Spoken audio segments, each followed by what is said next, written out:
Welcome back to another episode of the Chronic Fatigue and Burnout Recovery podcast. I am your host, Anna Marsh, and today I'm going to talk about exercise. This episode is part one of a two-part series that I wanted to do on exercise. In this first part, I'll be covering a little bit about how to approach exercise if you have fatigue. And this is just a more general understanding of how you can think about exercise if you do have chronic fatigue syndrome or you are experiencing exercise challenges like post-exertional malaise. In the second part, which will be the next episode, I'll talk a little bit about building exercise tolerance and capacity. And in that episode, I'd really love to share a bit about my personal journey and how I personally built up my exercise, what I found worked, what I found didn't work, little things that I found made the journey a bit easier. I've got a lot to share on that, but also just to say that everybody's journey is different. But in this episode, what I'm going to touch on is just a framework for getting started. And there will be a time, depending on where you are in your journey, where exercise may just not be the priority at all. There are times when people experience health challenges where they just need to rest. If you think about how you feel, if you maybe got a flu or a virus, I had COVID recently in the summer, which is obviously an acute viral infection. And, in those times when we are very unwell, we just need to rest because all our energy is going towards helping the body to overcome the challenges or the threats that it is experiencing. And obviously we know in chronic illness, sometimes the body can get stuck in that threat cycle, and we need to use tools to help the body move on and find resolution. But there may be times in your life where you just need to rest. And so if you're listening to this podcast, chomping at the bit to maybe get a little bit more exercise back in your life, my first invitation is just to reflect on whether or not it is the time right now for you to be thinking about exercise, and just be deeply honest with yourself. For me, prior to my chronic fatigue experience, exercise was such a passion of mine. It was probably also a coping mechanism, how I supported my nervous system. And perhaps at times, on reflection, I overdid it on the exercise front. But I always just wanted to exercise. I just loved it so much. I loved being outside. It was such a big part of my life. And I tried and failed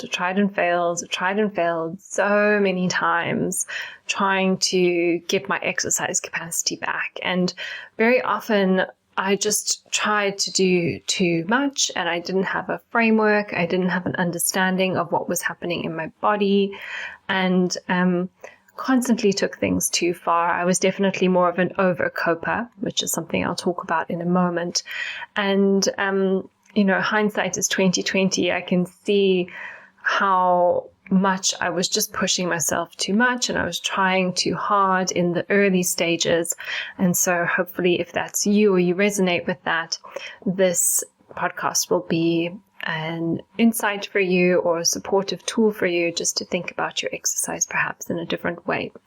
So I'd like to start out by saying that no one knows your body better than you. And I have clients who will speak to me and say, their partner or their family members are just telling them they should just push through. And if they just maybe keep on going and do a little bit more, they'll sort of get through to the other side of whatever they're experiencing.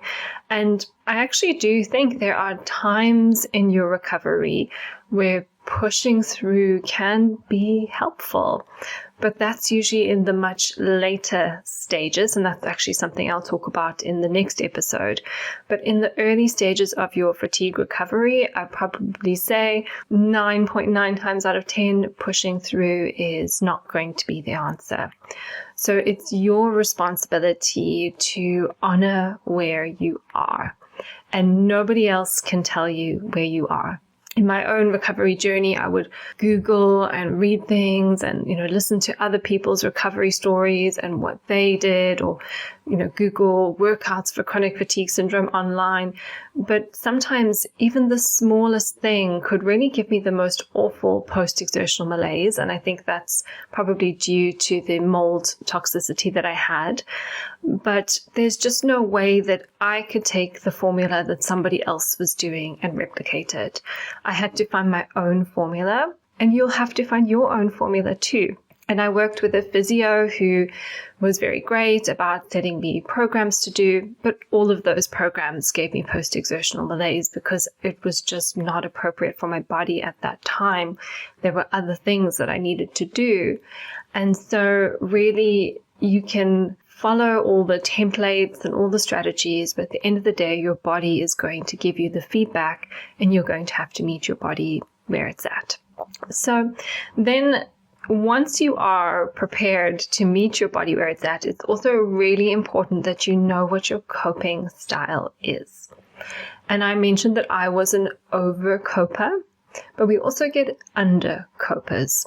So an over-coper will be somebody who tends to push things to the edges and beyond. And they tend to always take things a little bit too far. They always tend to overdo things. And I mentioned that exercise for me was such a big coping mechanism. I had used it for a very long time in my life to feel in control, to regulate my nervous system, to blow off fight or flight energy. And therefore, when I couldn't do it anymore, I was left with all those uncomfortable feelings in my body that I would usually try and blow out with exercise instead of integrate, which is a whole story for another day. But when I could no longer use exercise as a coping mechanism, that was very uncomfortable for me and it felt very out of control. So then when I tried to exercise or I tried to test and see what I could do, I would always just take things too far and then end up in that boom and crash cycle, which we probably all know very well. And so what happens is when someone is overcoping from an exercise perspective, obviously there's lots of different ways we can overcope, but from an exercise perspective, we're doing too much, we're creating too much inflammation, we're overwhelming the nervous system, and then there's not enough time for rest, recovery, and repair. And then we actually start to see a deterioration in fitness and capacity over time. And this is the same actually as overtraining. So even a healthy, quote, healthy athlete who's constantly pushing their edges too far with not enough downtime, rest time, deloading, they also start to notice a decrease in performance. And the same is true in the case of chronic fatigue. I always say chronic fatigue is like being an athlete, or recovering from chronic fatigue is like being an athlete. You're just working on a smaller scale. Anyway, the flip side is the undercoping. And so undercoping is the person who's afraid to do anything. And this can maybe be, somebody who feels quite traumatized by their symptoms, and they're so afraid of experiencing their symptoms that they become afraid to do anything. And they sort of make their life smaller and smaller over time so that they are avoiding any possible triggers. And that also leads to a decrease in capacity, because if we do less and less over time, we're only able to do less and less. And so both of these styles, overcoping and undercoping, lead to a reduced capacity. And fatigue recovery is all about increasing capacity. So if we're doing too little and we're reducing our capacity, or we're doing too much and we're reducing our capacity, what is the solution? Well, we have to be Goldilocks. We have to do just the right amount, which is what people will often refer to as the exercise sweet spot.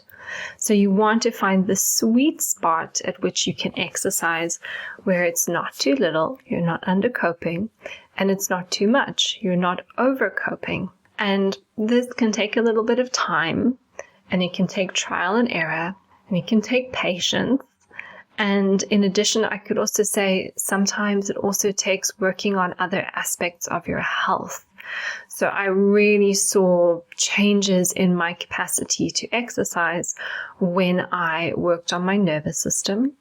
And when I addressed the mold mycotoxins in my body, then it was much easier for me to find that sweet spot. So I had tried just to find the right balance of exercise, but actually there were other things I needed to do to support my body so that I could find the right balance with exercise. And what is that balance essentially? That balance is anything that doesn't make you feel worse than what you already do. So that means if you wake up one day and you've got a little bit of brain fog, you're feeling a little bit tired, you're feeling a little bit achy, but it's a beautiful sunny day and you would love to just go outside and be in nature and get some sun on your face, you can do that. You can do that. You can do a 5-minute walk, you can do a 10-minute walk, who knows, maybe you could even do an hour's walk, provided that it doesn't make you feel worse. So if you're waiting for the day when you feel amazing to be the day when you finally step outside and go for a little walk and get some sun on your face, you may be waiting a long time. And during that time, you're undercoping and deteriorating. So if you wake up and you don't feel great, but you know that 10-minute walk around the block in the sunshine is not going to make you feel worse than you already do, then you can do it. And that was one of the most helpful lessons for me to learn, because sometimes more sort of mentally and emotionally, I needed to get outside and have a little bit of movement and spend some time in nature and get a bit of sun on my face. And I was maybe not feeling so great. And then it's easy to kind of go into that negative thinking spiral. Oh, if I do this, I'm just going to feel worse and it's going to be so horrible. But instead, I changed the story in my head, which was, I can do whatever I can do that doesn't make me feel worse. And I remember walks when I would go for a walk and I would say to myself, just in my head, I can do whatever I can do that doesn't make me feel worse. And that changes the imprint on the nervous system, because instead of walking and going, oh, am I going to feel bad? Oh, is that a bit more heaviness in my legs? Or is my brain getting more foggy? And then essentially being your own threat, you're changing the internal dialogue to one which is more balanced and curious and empowered. And that is very helpful for building capacity. And, even if I did feel a bit more tired, it's like, oh yeah, that probably shouldn't have done that walk, to kind of just get over it and move on, instead of obsessing and beating myself up and worrying, because none of that is helpful for the nervous system. And obviously in the Nurturing Resilience program that I run, we work a lot with this internal dialogue and how we support the nervous system by using our thoughts and our feelings. So once you are on board with the idea that you can do whatever you can do as long as it doesn't make you feel worse, the next step is just to start small. I have clients who will just walk for 3 minutes, and that's where they start. Or maybe 3 sets of 1 minute throughout the day. But the goal here is to find that thing that you can do that doesn't make you feel worse, and then be able to do it consistently. So for example, if you can walk for 3 minutes, but then you have to go back to bed for 5 days, you can't do that consistently. So then maybe you just need to walk for 1 minute. And then if you can walk for 1 minute every day for a couple of weeks, then maybe you can walk for 1 minute 20, 1 minute 30. The rule of thumb that I've heard is to increase by 10%. I don't know who set that rule. I also think that it's just a guideline, and, maybe you can increase a little bit more, maybe you can increase a little bit less. That's something that you'll have to play around with in your body. But we really just want to start small and find the minimum we can do each day. And probably depending on your current state of health, maybe it's not even actually doing any exercise, but maybe it's just that shower where you wash your hair, or you cook yourself a breakfast, or you listen to a podcast, you read a book. There's so many different ways we can think about this, but for the purposes of this episode, I'm focusing on exercise specifically. The next thing to think about is how you can break things up. So for example, maybe you want to be able to walk for an hour, and at the moment you can walk for 30 minutes pretty comfortably. So instead of doing 30, 35, 40, 45, how would it be to do 20 minutes in the morning, and then maybe a little bit of restorative work, some nervous system care, do whatever you need to do in the day, and then 20 minutes again in the afternoon or evening? How would that feel on your body? Then you've actually increased your activity levels by 10 minutes, but you've done 2 shorter bursts. And this is a strategy I still use today if I'm very busy and I just want to manage my energy around all the client work I have to do. I don't want to blow myself out with like a really long walk first thing in the morning, but I might do a 20-minute walk in the morning, a 20-minute lunch break walk, and then a 20-minute walk in the evening. And that's actually better for your body because you're moving more regularly throughout the day. You have more opportunities for getting your blood flow, your circulation, draining your lymphatic system. All of these other things that we don't think are happening when we move, that's happening at regular intervals across the day instead of just doing one big chunk of movement and then you're still and stagnant for the rest of the day. So I obviously use the example of walking, but that could be anything. It could also be when I was starting to resistance train again, and I'll talk more about this in the next episode. Instead of doing like a resistance workout, which would be several reps and then several sets of exercises, I would maybe do 10 squats in the morning, 10 press-ups at lunchtime, 10 pull-ups in the evening. Not exactly those numbers, not exactly those exercises necessarily, but just as an example. Breaking things up can be really good, and it gives your day some structure as well. The next thing is to be consistent. So whatever you do, you shouldn't make you feel worse than what you already do. And here I'll say, and I'll talk about this in the next episode as well, is like a teeny tiny bit worse that you then recover from is probably acceptable. So it's okay to feel tired after you've done a walk and just need to lay down and recover for an hour or so. But if you bounce back pretty quickly, then that's acceptable. So you want to do whatever you can do that doesn't make you feel worse, and you want to do that consistently, which means in the beginning stages when you're just trying to build up a baseline, it means you want to be able to do the same thing every day. As you get further along on your fatigue recovery journey, you might be doing some more activities on some days and then maybe a little bit less on other days to recover, because that's how healthy people exercise. Healthy people don't do exactly the same thing every day. For example, a marathon runner may do a long run and then the next day they have a rest day. So in the beginning stages, you want consistency and stability because we always want those stable foundations to build on. But then later on in your journey, that rule changes. And I'll talk a little bit about this in the next episode as well. So that might mean that every morning you do your 3-minute walk to the end of the road and back. And then over time, you're building that up, or then maybe it's a 3-minute walk in the morning, a 3-minute walk in the evening, and so on and so on. You're consistently doing it day in and day out.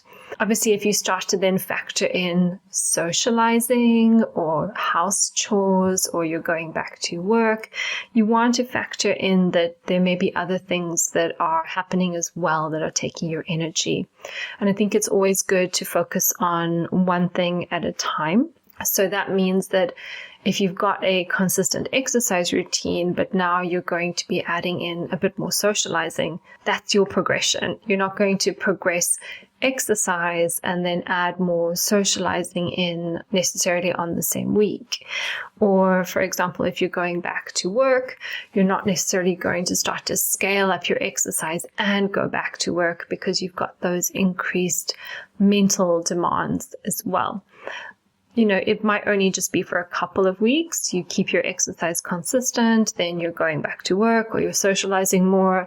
You feel like you've then established a new baseline with those new introductions, and then maybe you circle back to increasing exercise again. So my recommendation is, generally speaking, just focus on one thing at a time. Be really mindful of how different things in your life are impacting you.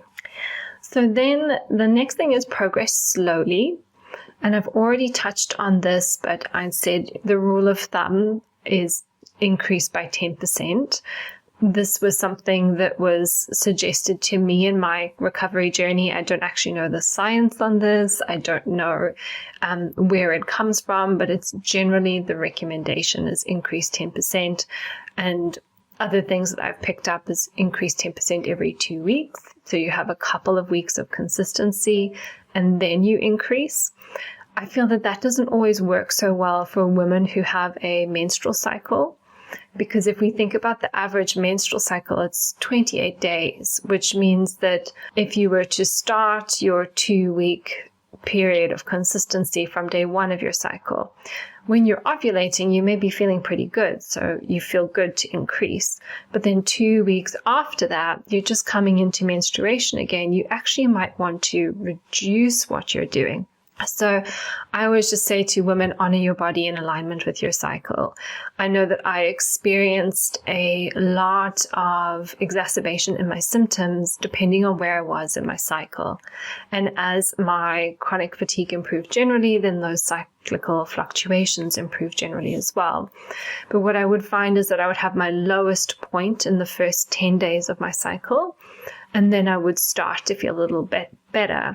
So I would usually ride out those 10 days, then maybe make an increase in what I was doing for days, let's call it 10 to 17, then days 17 to 24, and then those last 4 days when I'm now coming down towards menstruation, maybe then start to step back again. So it's pretty intuitive. I feel that there's no exact rule. There's not a specific protocol you have to follow. I think it's very much about honoring your body and honoring your needs. And to a certain extent, that is the essence of healing, being able to reconnect to what we need and not only be aware of what we need, but also to honor what we need as well. So then the final thing for today, and we'll talk more in the next episode, is to monitor intensity. So when I worked with a physiotherapist, I worked with Zoe from Actively Autoimmune. And I'll say here that Zoe was absolutely wonderful. I learned so much from her. Unfortunately, the resistance workouts she created for me just caused too much post-exertional malaise. And now, in hindsight, I understand that that was because of the mold issue I was experiencing. And, she could have been the most brilliant person in the whole entire world ever. And there was nothing else she would have been able to do until that mold issue was solved. So this is again to highlight the importance of addressing the whole picture. But what I did learn from Zoe was a little bit about monitoring the exercise intensity. And when I was working with her, I was just building up my walking. And we did a little bit of heart rate monitoring. And her guidance was for me to stick about 110 beats per minute and to make sure that my walking kept my heart rate under that 110 beat per minute range. Now, that may sound like quite high for some people. It may actually sound quite low for some other people, because people with chronic fatigue, especially sort of POTS, can have racing heart rates, which is when we want to maybe look under the hood and work out what could be triggering that. But just having some way to monitor my intensity was very helpful. And in the beginning, I just walked very slowly. So depending on where I was in my cycle, if I was walking fasted or if I'd eaten something, there were several variables, but depending on how I was on a day, sometimes I'd have to walk very, very slowly to keep my heart rate under 110 beats per minute. And I remember I wouldn't be able to do any hills, so I would drive down to the harbour near where I live, where I knew I could park, and it was all flat. And one day I was walking along the harbour, And these two old men, like probably in their 70s, walked past me and they said, "You're walking very slowly." And I was just like, yeah, I am. And they just obviously had no idea, what I was going through. But it was almost, for me, it was actually quite comical, these two old men who were overtaking me on my walk. But it was just what I needed to do at the time. So, I was walking, keeping my heart rate under 110 beats per minute. But I think coming back to this idea of the nervous system, just having that guideline, it helped me feel safe because I knew I could walk. And if I could walk and keep my heart rate under 110 beats per minute, that was a safe zone for me. And whether or not it was really a safe zone for me was irrelevant. Maybe I could have been walking at a higher heart rate. Maybe I should have been walking at a lower heart rate. Who actually knows? But just having that permission from someone in authority, my physio, to say, do this. And I had a guideline. I was being careful with my body. I was being mindful with my body. That just made me feel safe enough to walk. And I would walk along the harbor and then onto the beach because they're sort of very back to back to one another.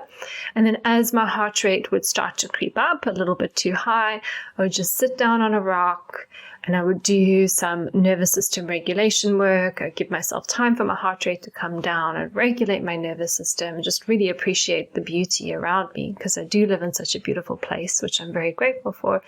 And then I would continue with my walk. And sometimes that little rest and nervous system regulation mid-walk would be, once in a walk. Sometimes I need to do it a couple of times in a walk, depending on what was happening. But eventually I could walk further. I could walk faster and keep my heart rate under the 110 beats per minute.